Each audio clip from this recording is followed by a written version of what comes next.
14 సీట్లు మాత్రమే ఉంటాయి. విమానం అద్దె గంటకు 12 లక్షలు మాత్రమే. ఇది ప్రపంచంలోనే విలాసవంతమైంది. విస్టా జెట్ కంపెనీకి చెందిన బొంబార్డియర్ 7500 నిరుపేద సీఎం కోసం ప్రత్యేకంగా విదేశాల నుంచి ఈ విమానాన్ని తెప్పించారు. గురువారమే గన్నవరం విమానాశ్రయానికి చేరుకుంది. శుక్రవారం రాత్రి 11 గంటల 30 నిమిషాల తర్వాత జగన్ తన కుటుంబంతో కలిసి ఈ విమానంలో గన్నవరం నుంచి నేరుగా లండన్కు బయలుదేరారు.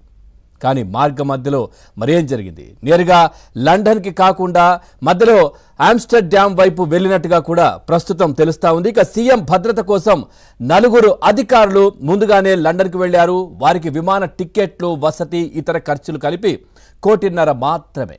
తరచూ పేదవాడిని చెప్పుకునే జగన్ సింప్లిసిటీ ఇదన్న మాట అనే చర్చ జరుగుతోంది. ఇక జగన్ భద్రతాధికారులకు అయ్యే ఖర్చు 1.5 కోటిను ప్రభుత్వమే భరించనుంది.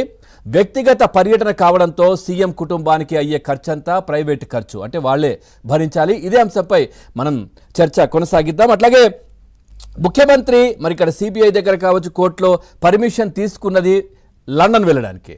మరి గతంలో కూడా ముఖ్యమంత్రి లండన్ పర్యటనలో ఇటు ఆమ్స్టర్డామ్ వైపు కూడా వెళ్ళినట్టుగా తెలిసింది గతంలో ఆయన వెళ్ళినప్పుడు. సో ఇప్పుడు కూడా అదే ప్రాంతానికి ముఖ్యమంత్రి జగన్మోహన్ రెడ్డి అక్కడికి వెళ్ళి అక్కడి నుంచి లండన్ వెళ్తా ఉన్నారు. మరి దేనికి పర్మిషన్ తీసుకున్నది లండన్? మరి ఆ రూట్లో ఎందుకు వెళ్తున్నారు అనే చర్చనైతే చాలా జరుగుతున్న పరిస్థితులు కనిపిస్తూ ఉన్నాయి. మరి ఎందుకు వెళ్ళారు అని గతంలో కూడా ముఖ్యమంత్రి లండన్ పర్యటన నేపథ్యంలో అక్కడ ఏదో దీవి ఉంది, అక్కడికి వెళ్తున్నారనే ఒక మాటలు కూడా చాలా వినిపించాయి. ఇప్పుడు ఈ ఆమ్స్టర్డామ్ వైపు వెళ్ళడానికి కారణం ఏంటి అనేది మాత్రం మనం చర్చిద్దాం.